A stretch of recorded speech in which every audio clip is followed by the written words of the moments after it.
რუსთაველზე დღეს იაქტიურეს ოცნების მომხრე ეგრეთ წოდებულმა ტიტუშკებმა. მათ პროვოკაციულ ქმედებას კონფლიქტი მოჰყვა, რის გამოც დააკავეს აქტივისტი შაკო ბაღდოშვილი.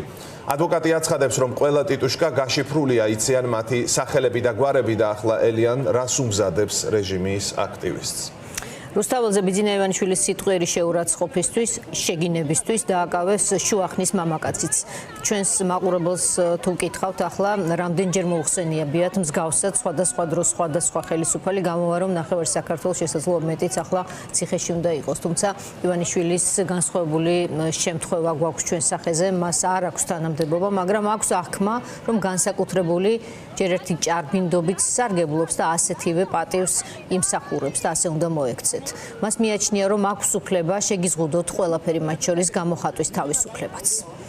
ლიზი ბეკუა გვერდება ახლა ის თაბუკაშვილის ქუჩაზე მდებარე პოლიციის განყოფილებასთან იმყოფება. ლიზი ადევნებდა თვალს დაკავების პროცესს, ყველა დეტალს შეგვატყობინებს ახლა.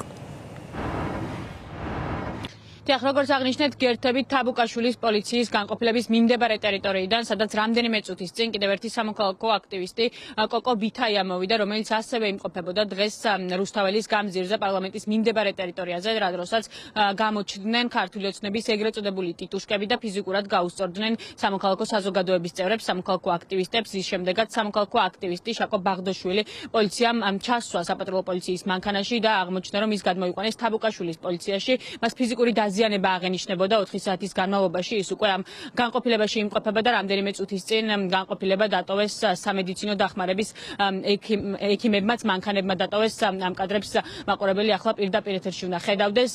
რიმ შემდეგაც უკვე ჩვენთვის გახდა ცნობილი, რომ საქმე არის აღძრული ძალადობის მუხლით, რაც გულისხმობს იმას, რომ კიდევ რამდენიმე აქტივისტი შეიძლება დაიბარონ სავარაუდოდ პოლიციის განყოფილებაში და გაირკვეს, თუ ვინ იყო დღეს დამნაშავე რუსთაველის გამზირზე და აქტივისტებს უჩნდებათ ეჭვები, რომ ეს ყველაფერი შესაძლებელია მათ წინააღმდეგაც აღიძრას ეს საქმე, რადგან ამგვარი მაგალითები გვინახავს. სამოქალაქო აქტივისტები ამბობენ, რომ ისინი ყველაფერს იზამენ იმის გამო, რომ დაისაჯონ ქართული ოცნების ტიტუშკები, თუმცა მათ იმის ამ ყველაფრის მოლოდინი არ აქვთ, რაც შეეხება იმას, თუ რა ხდებოდა დღეს რუსთაველის გამზირზე პარლამენტის მიმდებარე ტერიტორიაზე საპროტესტო აქციაზე. ახლა შეგიძლიათ ნახოთ ცვლად ჩვენ სიუჟეტში.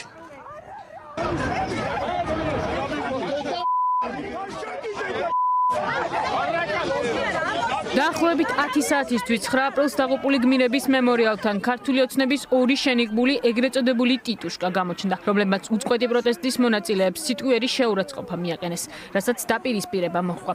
დააკავეს სამოქალაქო აქტივისტი შაკო ბაღდოშვილი, რომელსაც ფიზიკური დაზიანებები აღენიშნებოდა. პოლიციამ პარლამენტის მიმდებარე ტერიტორიას მოძალადეები განარიდა. ძახდნენ აკაცუკებს ხან სამშობლოს გამყიდველებს, მოკლედ ვერანაირი პროვოკაცია რო ვეღარ გამოიწვიეს. ერთ-ერთ ჩვენიანს გაარტყა ხელი და სადაც გაქცეოდა, რა თქმა უნდა, როდესაც ადამიანი მოდის ძალადობაზე, შენ თავდაცვის ვალდებულება გაქვს და უფლებაც მათ შორის. სპეციალურად დადგნენ პროვოკაციისთვის, გამოიწვიეს ბიჭები. შემდეგ მოუქნიეს ხელი პირველებმა, რა თქმა უნდა, მათ, იმიტომ რომ მათ ეს დავალება ჰქონდათ მიღებული ზევიდან. ჩაკოს გაუტყდა ცხვირი, წამოუვიდა სისხლი ცხვირიდან. მერე იქ მოხდა რაღაც პატარა ინციდენტი და მოკიდეს შაკო ბაღდოშვილს ხელი, ჩატენეს მანქანაში და წაიყვანეს. ამ ფაქტის შემდეგ სიტუაცია პარლამენტის მიმდებარე ტერიტორიაზე არაერთხელ დაიძაბა. შინაგან საქმეთა სამინისტროს წარმომადგენლებმა შუახნის მამაკაცი ბიძინა ივანიშვილის შეურაცხყოფის საბაბით დააკავეს. როგორც უწყებაში განმარტავენ, მოქალაქეს პოლიციელისადმი დაუმორჩილებლობას და წვრილმან ხულიგნობას ედავებიან.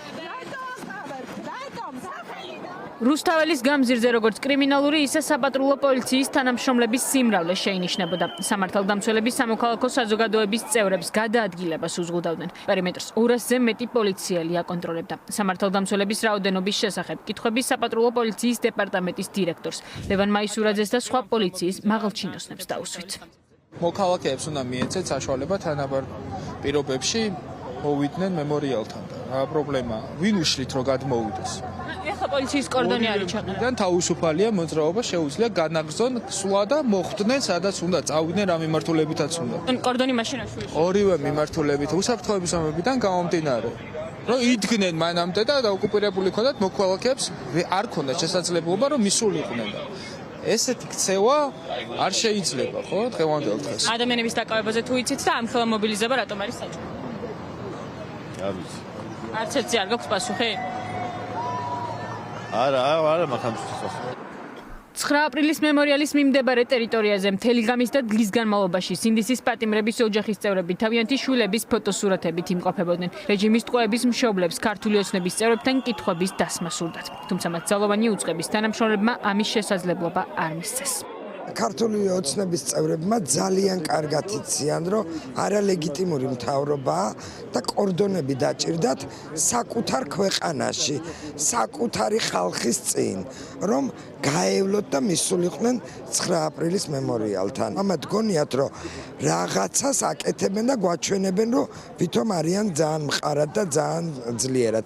ამ დროს ძალიან სუსტები არიან. ჩვენი მთავრობა ამ დამოუკიდებლობას არ უფრთხილდება. აი ამ ახალგაზრდების სისხლით მოპოვებულ თავისუფლებას რას უპირებს ვერ გავიგეთ. ეს ჩვენი შვილები, ვინც ახლა დაჭერილები არიან, წელიწადი და 4 თვეა გამოკეტილები არიან ციხეში. უსამართლოდ. ესენიც ხო ისევ სამშობლო სიყვარულისთვის იბრძოდნენ. ამათ ხო მეტი სხვა ინტერესი არ აქონიათ, არა. აი რატო არიან გამოკეტილები და რატო არ ანთავისუფლებენ? გაგვცემ პასუხი ამ ყველაფერ კითხვებზე. თავისუფლებისთვის ბრძოლა გრძელდება. ამ გზავნილებით 2 დღის განმავლობაში სტუდენტები, სამოქალაქო აქტივისტები და სინდისის პატიმრების ოჯახის წევრები რუსთაველის გამზირზე შეიკრიბნენ და პატივი მიაგეს 9 აპრილს დაღუპული გმირების ხსოვნას.